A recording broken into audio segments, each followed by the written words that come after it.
first canto, chapter 13, text number 26.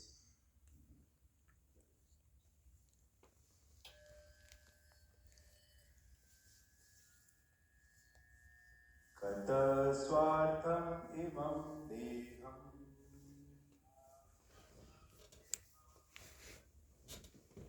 virakto muktavantana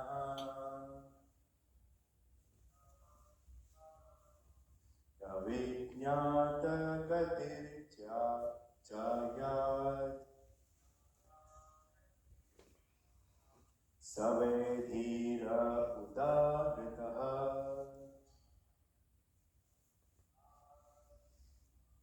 gata swartham imam deham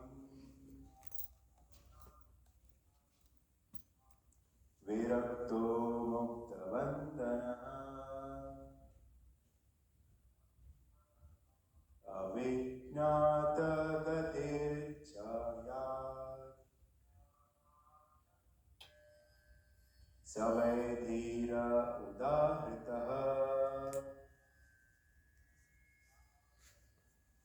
gata swatam imam deham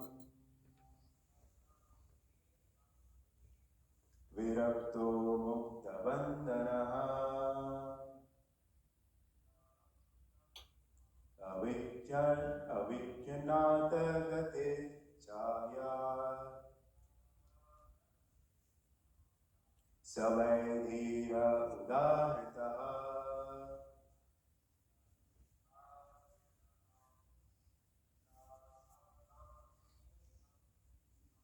gata swatam imam deham virakto muktavandanaha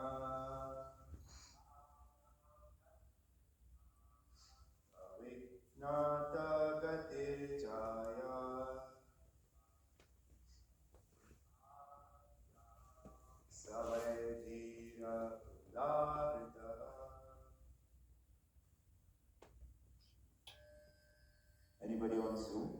Tata swartam imam deham virakto mukta bandanaha avigyata gatir jana yat savaidira udharitaha. Gata swartam imam deham virakto mukta bandanaha avijñata gati jayat savaidhira udhartaha. Gata spartam imam deham virakto mukta bandanaha avijnata gatir jahyat saivai udahrataha. Gata swartam imam deham virakto mukta bandanaha avigyata gatir jayat savai dhira udahrataha.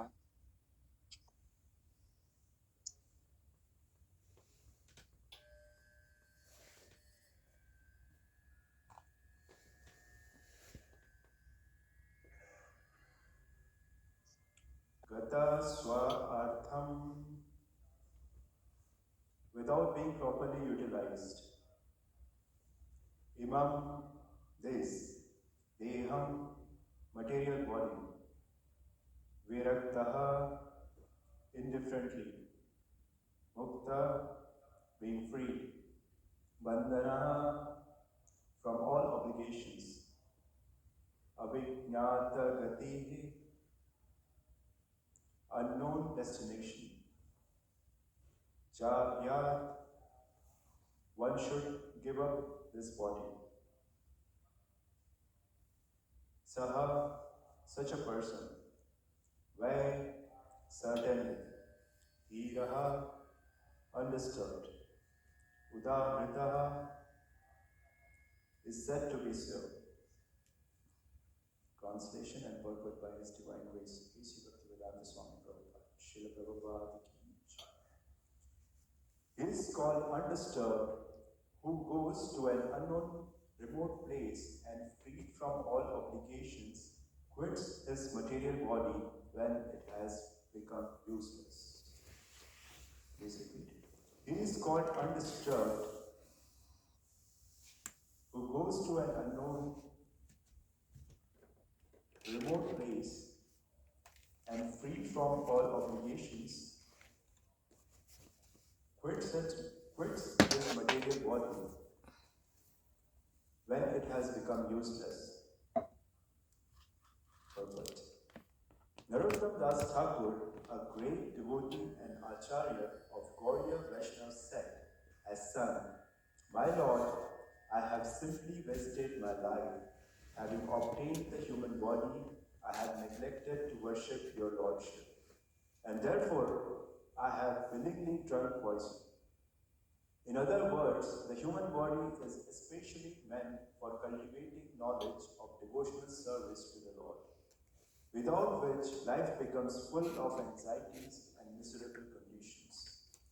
Therefore, one who has spoiled his life without such cultural activities is advised to leave home without knowledge of friends and relatives, and being thus free from all obligations of family, society, country, etc. Give up the body at some unknown destination so that others may not know where and how he has met his death. Dhira means one who is not disturbed, even when there is sufficient provocation. One cannot give up a comfortable family life due to his affectionate relation with wife and children. Self-realization is obstructed by such undue affection for family, and if anyone is at all able to forget such a relation, he is called undisturbed or dhira. This is, however, the path of renunciation based on frustrated life.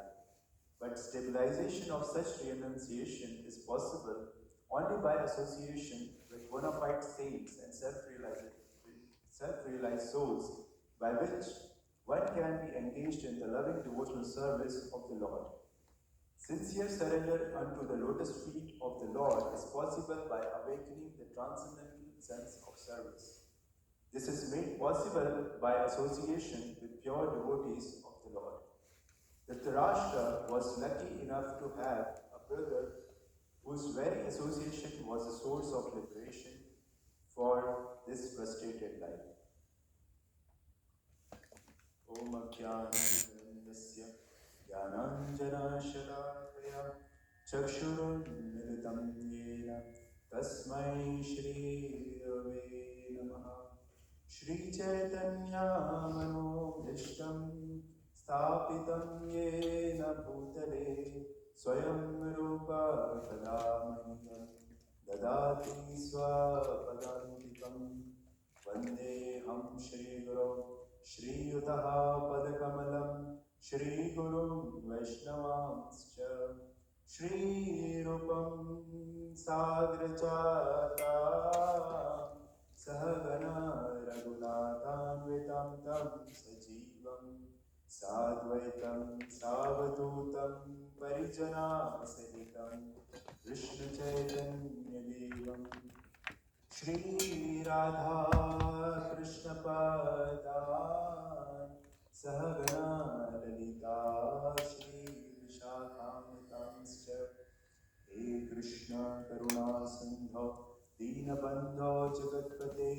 Gopesha Gopika Kanta Radha Kanta Namostute Tapta Kanchana Gaurangi Radhe Vrindavaneshwari Vrishabhanu Sute Devi Pranamami Hari Priye Pancha Kalpatarubhyascha Kripa Sindhubhya cha Patitanam Pavanebhyo Vaishnavebhyo Namo Namaha Namo Vishnupadaya Krishna Prasthaya Bhutale Srimate Bhaktivedanta Swami Nite Namine Namaste Saraswate Deve Gauravani Pracharini Nirvishesha Shunyavadi Paschatya Deshitarini Jai Shri Krishna Chaitanya Prabhu Nityananda Shri Advaita Gadadhar Shrivasadi Gaur Bhaktavrinda Hare Krishna Krishna Krishna Hare Hare Hare Rama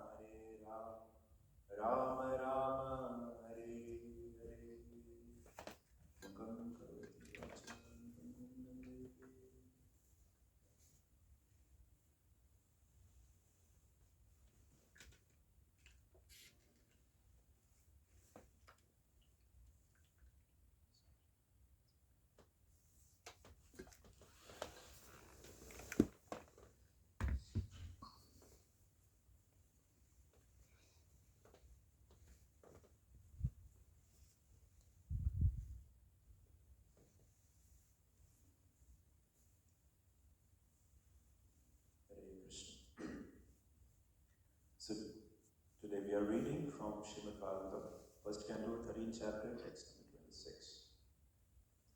I welcome you all to this Srimad Bhagwatam class today morning.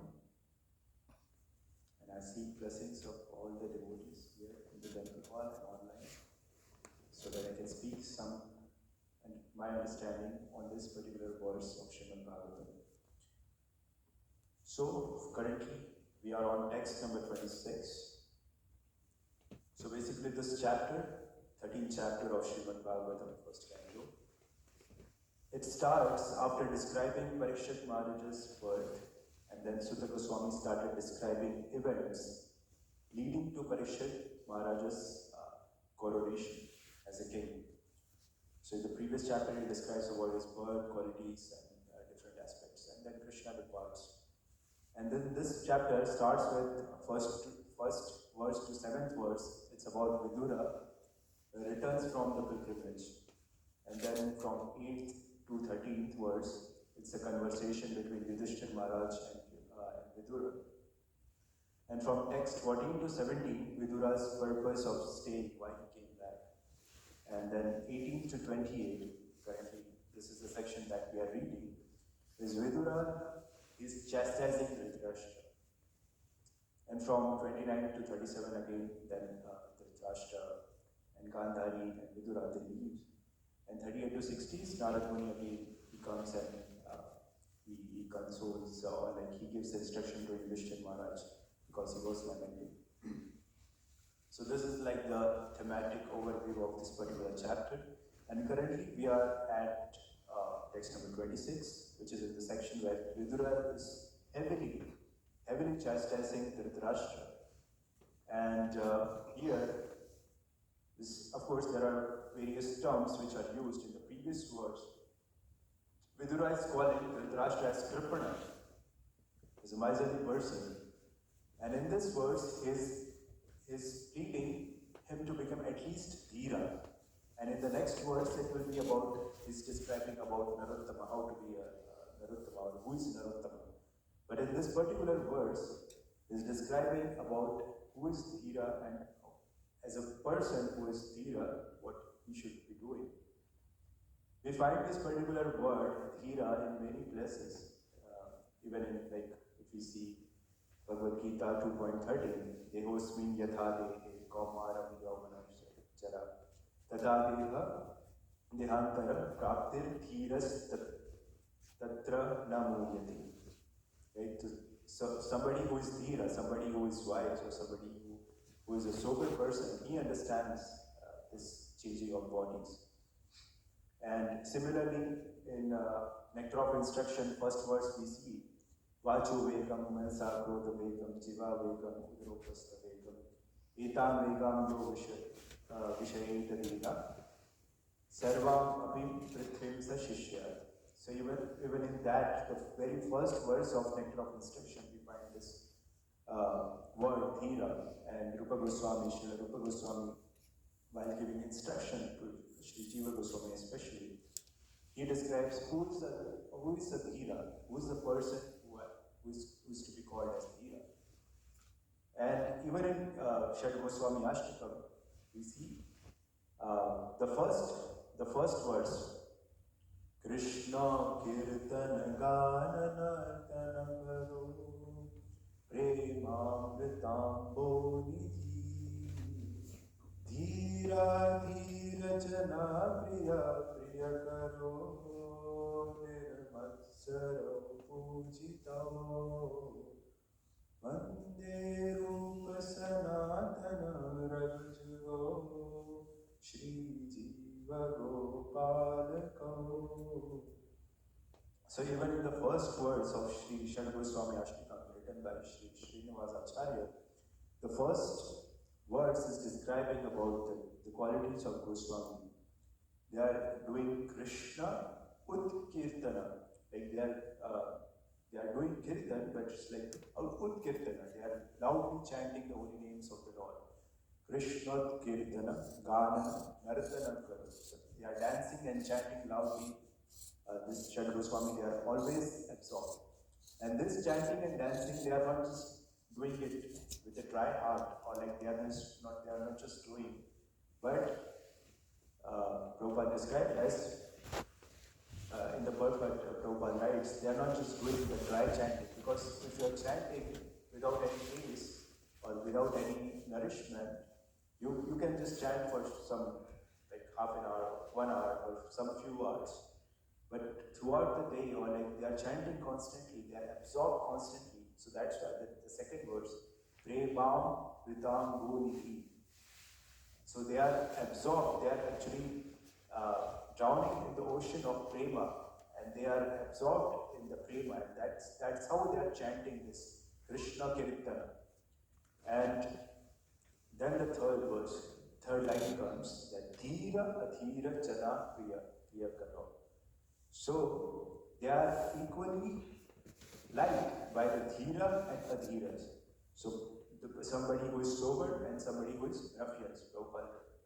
Like he translates Adhira as ruffians. So they are liked by both.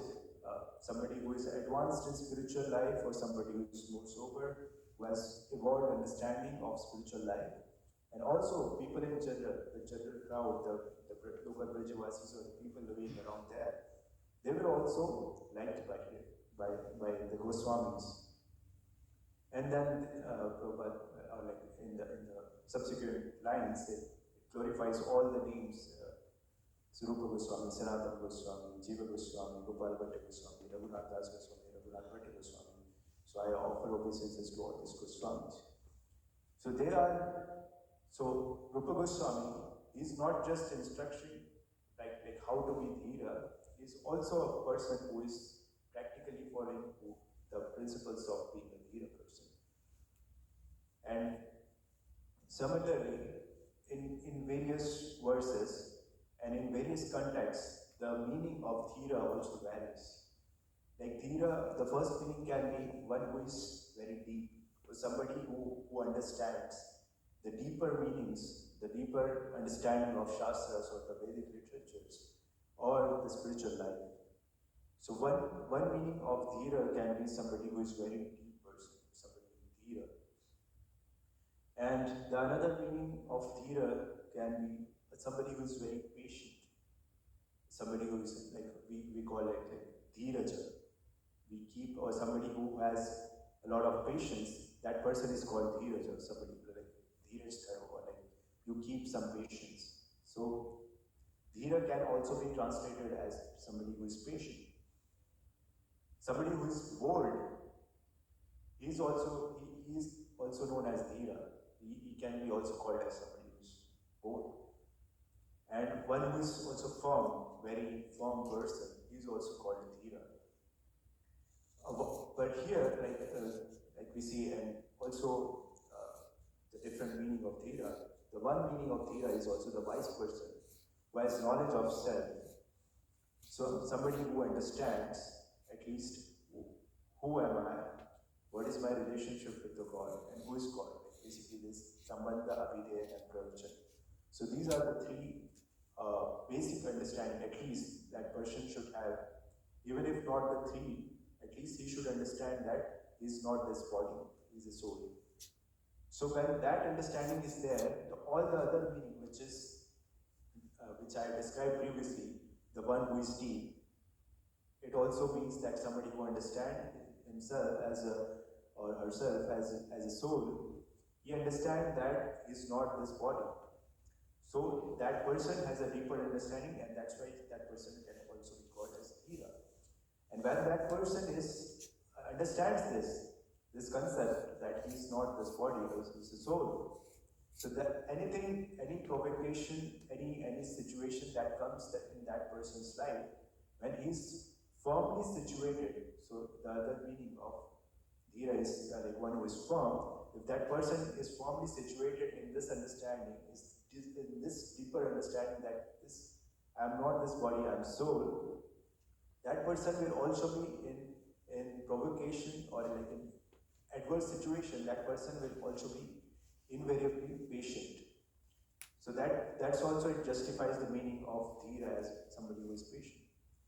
And one who understands this deeper meaning and who is patient and who is bold and firm is also categorized as somebody who is wise because he is not disturbed by this flickering changes of this material world or like the changes which are caused or the anxiety which is caused due to the changing material situation and different types of adi-bautic, adhyatmic and adi-devic calamities that comes to a person. So similarly, in verse 25, where Vidura is chastising Dhritarashtra, is why he is chastising Vidura is because he is calling him very strong words. He's calling him like a kept dog or like calling him Tripana or like a miserly person.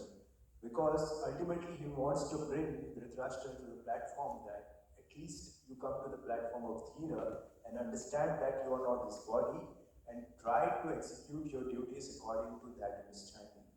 And in the next verse, in 27th verse, he's describing who is Narottama, or the person who is devoted to the Supreme Personality of Godhead.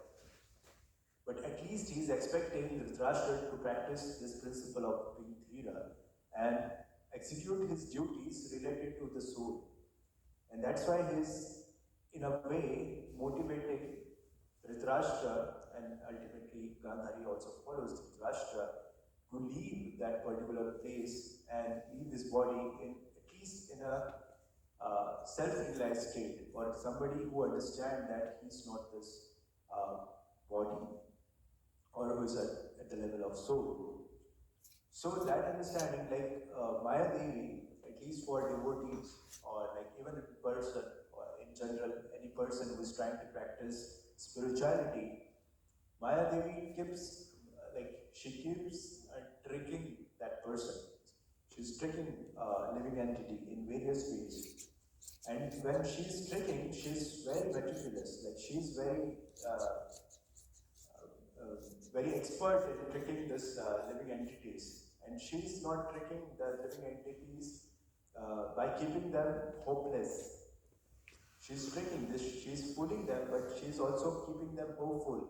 Hopeful that if I make this arrangement, then I'll be satisfied, or if I take shelter of this thing, then I'll be satisfied, or if I make this some adjustment here, then the things will be better.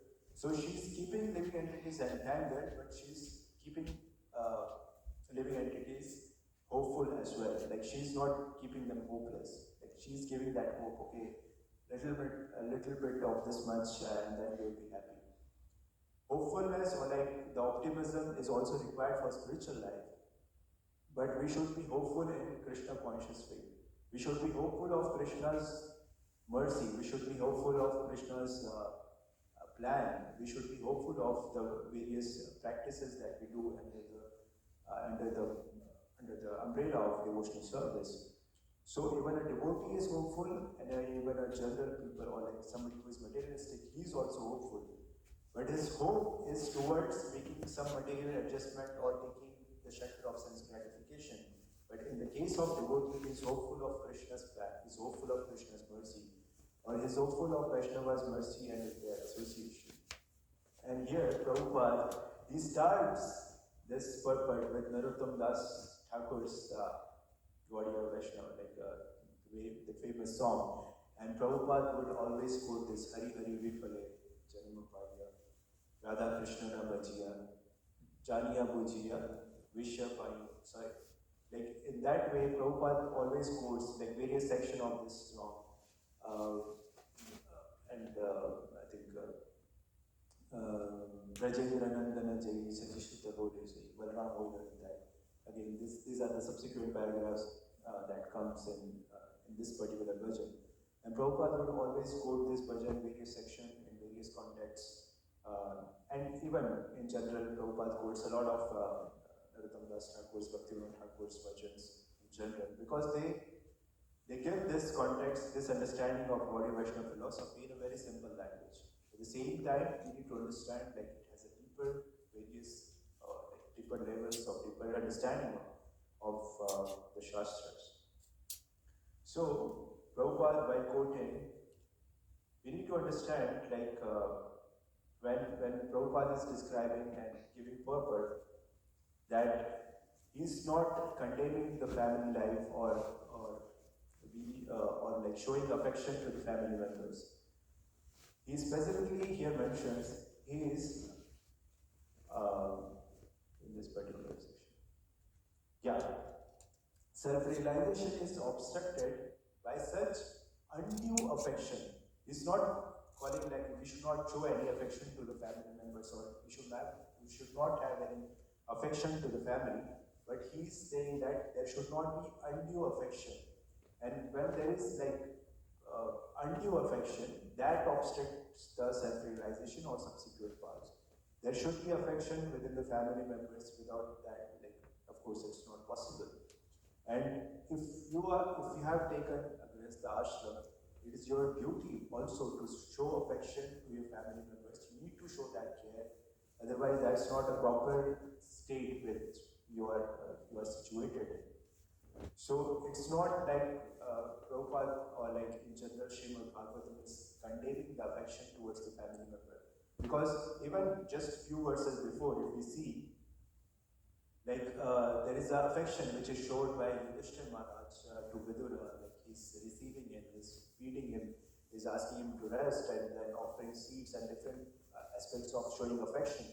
Even in the previous chapters, if we see, there are a lot of affection which is shown between the Pandavas and Kunti Maharani and Krishna, and different devotees showing their affection to their family members, and even to Parikshit Maharaj, and the qualities of Parikshit Maharaj. And in general also, the devotees, they show affection, and that is one of the qualities of a Vaishnava, that they are very affectionate towards each other, and even in people in general. So this affection has to be there in relation, but it has to be again centered around Krishna and the higher principles of Krishna consciousness. And even in general, as a service to our family members or the fellow Vaishnavas, this is the general principle of showing affection to the devotees. Even when we read Chaitanya Charitamrita, if a devotee is leaving, or like if a devotee is going for some other place, or when Chaitanya Mahaprabhu is meeting some devotees after a long time, he's showing a lot of affection to them. So this affection, which is very much required in our devotional service, is very favorable. But at the same time, which is undue affection, which is entangling us in this material world, which is something termed as the obstruction to the self-realization. So there was one story, there's kind of a documentary which was there. So it was a story of a businessman, like he was a very well-situated businessman. He was based in Mumbai, one of the cities in India. And he was a very prominent person. He has various industries, various companies he was running. He was the head of that. And he was detected or diagnosed with some kind of cancer, and the doctor told him that you are going to leave this body in such and such time. So immediately, because he was also a little spiritually inclined, he was aware that one should leave. So he kind of heard that if one person leaves his body in Kashi, in Varanasi, he gets liberation. So without telling anybody, any of his family members or anyone, he immediately books a ticket and he takes a train to Varanasi. So on the way, he meets a person in the train, and this person, he says he describes his situations and everything, but he didn't tell why exactly he's going to Kashi. And in between, there's a station called Surat, which comes in Gujarat, which is famous for various delicacies and various food items and something which is very popular. And there is normally in that station, because there is an engine change and different section that changes there, so train halts for a little more time, 20 minutes to 30 minutes. So that's what this person, the other person who was sitting opposite to this businessman, he tells him, oh, this station, have you tasted these delicacies which are available in Surat? And he said, no, I have not tasted. Then this person said, oh, you have wasted your life. At least once in a life, you should go and visit this particular market, and you will get this very tasty delicacies here. And then because he was already little spiritually inclined, at the same time, he was not attached, because his mind was already absorbed with the thought of like he's going through this cancer and he wants to leave his body in Varanasi, in Kashi. So he was already in that mode, he was already feeling that renunciation, he was not attached to this kind of allurement. And then he thought, okay, let me just continue with my journey. And he didn't actually stop and get down to Surat just to taste this delicacies. Well, and then he continued his journey and eventually he reaches Kashi. And then he started practicing some spirituality, some aspects of yoga and different aspects he learned from the yogis there. And at the same time he was practicing his devotional service. Not exactly the pure devotional service, but some aspects of meditation, some mantras or some pujas he used to do. And then miraculously, his cancer, which because of certain Ayurvedic practices or some yogic practices, it started to disappear. And eventually he becomes a very healthy person, and then he was, in a way, he was having his own kind of group there in Varanasi, in Kashi, and then he was visiting various places, holy places within Kashi and various temples. And in a way, in a spiritual way, he was also enjoying his life. At the same time, there was again this person who was there, and he used to take, like in Kashi, there are like different dharmashalas and the places where pilgrims would come and stay.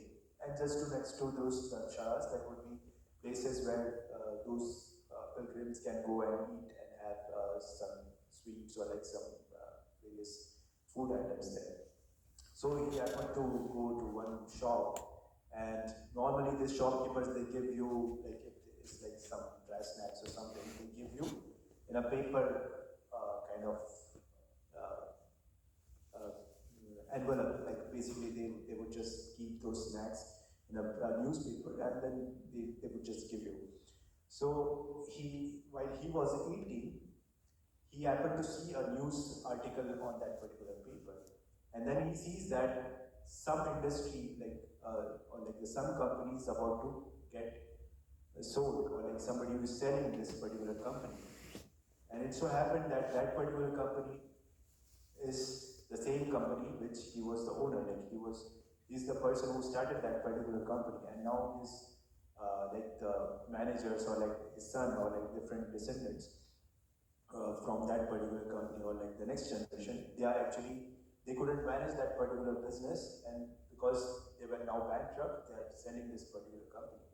So he got to know this news through this newspaper, and then he suddenly realizes, or like again realizes that okay, I need to go and re-establish, because this is the company that I started.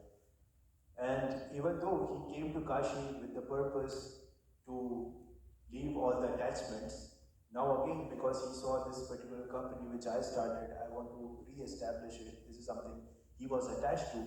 He again takes the train and thinks and then thought, like, at least let me go to Mumbai again and establish my company, and then again come back and renounce this world, because anyhow I know what is the purpose of life now. So he again takes that train, and then the train goes towards Mumbai, and then the train stops at Surat, and then he remembers his friend's advice that like if you have not tasted this delicacy in Surat, then your life is waste. So again he gets down and he thinks like, okay, anyhow it's a 30-minute halt, I will just go and quickly come back. So in a hurry, when he was rushing towards that particular market, he was hit by a bus and then he dies.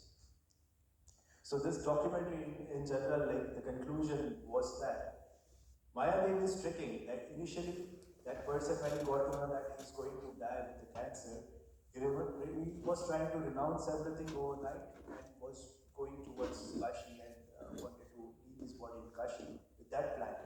And again, because he was performing various devotional service and other things, coincidentally and miraculously, he got this life again, so that he can continue his spiritual life for various practices. But again, because of his renunciation or his detachment was not mature, he again saw the things which are related to him, and he again started identifying himself. Okay, I'm the owner of this company, I'm the one who started this, and I want to re-establish this company. And then again he came back and fell to the same trick of Maya Devi, which I was mentioning. He's not keeping the identity, he's living in his stuck in the cycle of birth, age, old age, disease, and death in a hopeless way, but in a hopeful way. She's tricking the living entity in that way.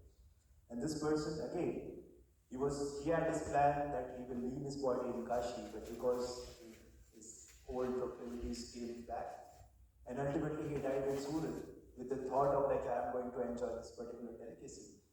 So even while the whole point of this particular story or this documentary was, okay, it's not just like overnight we can like decide one thing, okay, we have heard if we need body in this particular place. Of course, there will be some beneficial outcome because you are in a spiritual atmosphere, you will be surrounded with people there, or the vibrations of that particular place is, of course, uplifting. But it's not just like where you are leaving body, but at the same time, what's your consciousness, how you are attached to your particular possessions, or like what's your attachment, or like the detachment level. So even in the purport, this kind of renunciation Prabhupada is explaining, this is also not a very mature kind of renunciation, but at least it is born out of the frustration from the various experiences from the life. But this is also at least acknowledged, because now you are not attached, you are aiming towards something higher. But the real detachment comes from actually the attachment towards Krishna. So even the maturity of detachment comes from the attachment. There has to be not only like one aspect, like everything which we are negating and removing from our life, but there should be also positive aspiration to the life. That is, we are attached to the Krishna consciousness, or towards the name of Krishna, or to the form of Krishna. So even the detachment, the evolved form of detachment is actually the attachment towards Krishna. And that detachment to material things comes when we are more attached to Krishna. That is the proper renunciation, or that is the proper spirit of renunciation that we are talking about here in this section. Of course, he was very fortunate, Dhritarashtra was very fortunate, because his own brother, Vidura, was very, very evolved personality. He went to various pilgrimages, various places. He had this conversation with Maitreya Muni, and he got sadhu sangha in various pilgrim or like the holy places that he visited. So even the perfection of all the visiting all the spiritual places is when we actually meet this highly evolved spiritual personality and hear from them. So the true purpose of visiting those pilgrims or pilgrimages or like various holy places is to actually go and associate with the devotees and to hear from them and understand their devotional service, or like understand about Krishna, the high purpose of life, and to ultimately then renounce this world, and that's the purpose. But here, the same things, even Dhira is also mentioned in context of Krishna. Krishna's qualities are also described, like even Krishna's personality in Nectar of Devotion in Bhakti Rasamrita Sindhu. Srila Rupa Goswami gives various aspects of this term, particular Dhira term, for describing Krishna's qualities. So if you see, there is a Bharat Muni's Natya Shastra. He describes a hero, or like a Nayaka, in various 4 different forms. One is called Dhiro Datta, second is Dhira Lalita, third is Dhira Prashanta, and fourth is Dhiro Dhatta. Dhiro Dhatta. So Dhiro Datta and Dhiro Dhatta. So what exactly it means? So in terms of, if we just see in terms of like the Kavya, or like in terms of drama, it has a different understanding. But Srila Rupa Goswami, in context of Bhakti Rasamrita Sindhu, and to understand the power or to analyze the personality of Krishna, he uses again this all the four different forms of hero or a Nayaka, and he describes like how Krishna is Dhirodatta. Dhirodatta means somebody who is very great, who is gentle, forgiving, merciful, determined, humble, etc. It's like he is Dhirodatta. And for this example, Srila Rupa Goswami gives that when Indra, after the Govardhan Ligna, Indra comes and prays to Krishna, and he describes these different qualities of Krishna, because how Krishna is very gentle, very forgiving, very merciful. He's glorifying Krishna in that way because he's asking for forgiveness. So this is one of the aspects of Krishna, like he's very merciful, at the same time he's great, forgiving, merciful, determined, and humble. So these are the different qualities of Krishna which Indra was describing while glorifying Krishna. Then there is Dhira Lalita. Dhira Lalita is the aspect which Krishna displays when he's with gopis. He's funny, he's youthful, he's very expert in making jokes, and he's like, in a way, like he charms the devotees, or like the gopis in this case, with his humor, at the same time playfulness. So he's Dhira, at the same time he's Lalita. He's very also at the same time he's very joyous, very jolly, and at the same time he's also very Dhira. So Dhira Lalita aspect of Krishna is also very attractive towards the gopis, and there are Dvijapatis who glorify this aspect, or like the wives of Brahmanas, they describe this aspect of Krishna very much while describing the pastimes between the gopis and Krishna. How Krishna always, even if the gopis are angry with them, Krishna always makes some jokes, or like he eventually he wins them by his words, or like by his gestures, or sometimes by submitting to those gopis. And the third aspect of Krishna, Rupa Goswami describes is Dhira Prashanta, like somebody who is very peaceful, forbearing, considerate, obliging. So this is the relation which Krishna shows with the Pandavas. And this is also the nature of Lord Vishnu. He is very Dhira Prashanta. He is very like peaceful, forbearing, considerate, obliging. So somebody who is worshipping Lord Vishnu in the Mahavishnu form, or the form of Vishnu, he eventually experienced the Dhira Prashanta aspect of Krishna. And while describing, even if we see in the previous verses of Srimad Bhagwatam, when Krishna is dealing with Yudhishthira Maharaj, he is giving some advice. He's very calm, composed, peaceful. At the same time, he's very expert in giving those advices. And this aspect, and he's also very respectful to Yudhishthira Maharaj because he was elder at least in the age. So this Dhira Prashanta aspect of Krishna is shown to this Pandavas. And the last one is Dhirodhatta. Normally, this aspect of Dhirodhatta is displayed in a drama, like while Bharat Muni is describing in context of Natya Shastra, it is described with somebody who is very haughty, like very boastful, somebody who is grave, at the same time very boastful. Like mostly for the demigods, it is used that term. But Krishna also sometimes he displays that aspect. At the same time, he is glorified, even though he is sometimes boastful towards, maybe playfully with the gopis. Sometimes he tried to boast himself. At the same time, while playing with his sakhas or with his friends, sometimes Krishna boasts his like his powers, even though they don't take it so much seriously. But sometimes that happens. And at the same time, when Krishna is dealing with various demons, he also gives this aspect. Especially when Krishna actually wrote a letter to Kal Yavana, and there he calls Kal Yavana as somebody who's a frog-like personality, and he challenges Kal Yavana. You go and hide in a dark place where a black serpent called Krishna is ready to devour a frog-like person like Kal Yavana. In that way, like he's kind of challenging Kal Yavana and at the same time boasting his qualities. So even though when Krishna is describing himself and boasting, at the same time it's very sweet for the gopis and the gopas, etc. So these are the various understanding of the word Dhira in terms of living entities, Dhira in terms of qualities, in general, and dhira when it comes to the relationship with Krishna. So this particular verse describes that, and I think it's the time. So we have 1 or 2 minutes. If you have any questions and comments, Yes, I have a small remark that I'm Yes, sure please. you're familiar with. And in Hindi, when you say dira dira, that means take it easy, slow down. Yeah. You know, so even in Hindi, dira has a very common meaning. So your class made us all feel very dira dira. Thank you very much. Thank you, Bas. Yeah.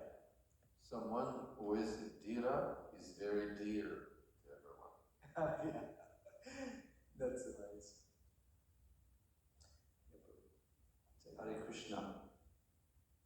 Thank you. Very nice scholarly class. Keeping on the topic, the purport, it's always appreciated. And you're talking about affection to family. And yeah, we should be affectionate to our family, providing they're devotees. Because Rupa Goswami in the Nectar of Devotion, Nectar Instruction, right? Sangha Sangatyaga, give up the association of non-devotees. Now, in the early days, Srila Prabhupada's one of the devotees became full-time devotees, and they literally gave up the association of their families, myself included.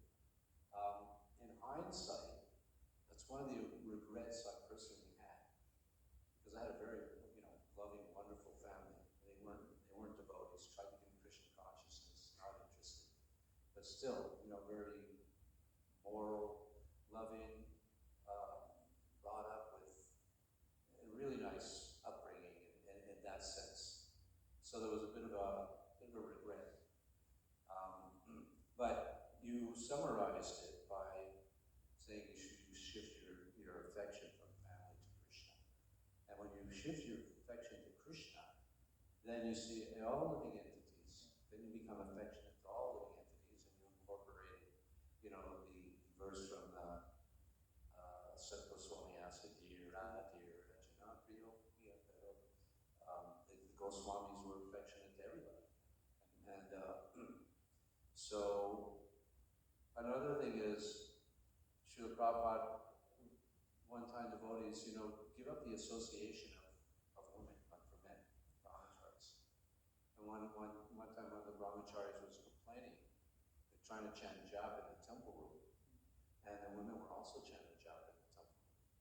So one of those brahmacharis was complaining to Srila Prabhupada. Srila Prabhupada said, oh, then you should go to the forest and chant. He said, when you go out, there's so many women. You go out on Sankirtan, so many women. So the key is you don't take their association. Giving up association also means don't take their association, but give them association. Some comments that came to mind during your nice class. Thank you. Hare Krishna. Yeah, just some comments from this. Like even while I'm saying undue affection for the family members, like ultimately, like they should see when dealing with like family or people in general, they should see a person that if this person has this good qualities, like we should not be very negative at the same time. We should have we should be well-wishers to all the living entities or the people in general. And then they should be also inspired to practice something which we are practicing, or like our behavior should be in that way that they should be motivated to practice something which they want to aspire or something. So, like in case of Jayananda Prabhu, I would always recall this, like he would just go out in the street and like he would not shop. Sometimes he would just keep his bag, and the people from the market, they would come and put some vegetables for him, because he was always giving them something like prashadam or like books or like some philosophy. He was always very nice to all his devotees. or like people in general. So Dhira. And at the same time, like you gave the example of brahmacharis chanting, and in that way, Prabhupada also one time, I think Tamara Krishna Maharaj, after taking sannyas, like he was about to meet Prabhupada in temple hall, and his Mataji was also there. And then he was very reluctant to come because he has taken sannyas. And then Prabhupada said, like, the temple hall it's a neutral ground. Like, she's also my disciple, like, she can come and have the darshan of the deities, and she can be in the temple hall. At the same time, you have sannyasi, you are attached to her. Like, previously you were married to her, but now you are sannyasi. Like, for me, the temple dome is like a neutral ground for Prabhupada. That's what he was sometimes mentioned. So that's a good aspect as well. Hare Krishna. Online, if you have any comments and questions. Mataji, go ahead. Hare Krishna, pranams. In the purport where Srila Prabhupada talks about how the path of renunciation that could be based on a frustrated life, but of course, stabilization of that renunciation is only possible by the continued association with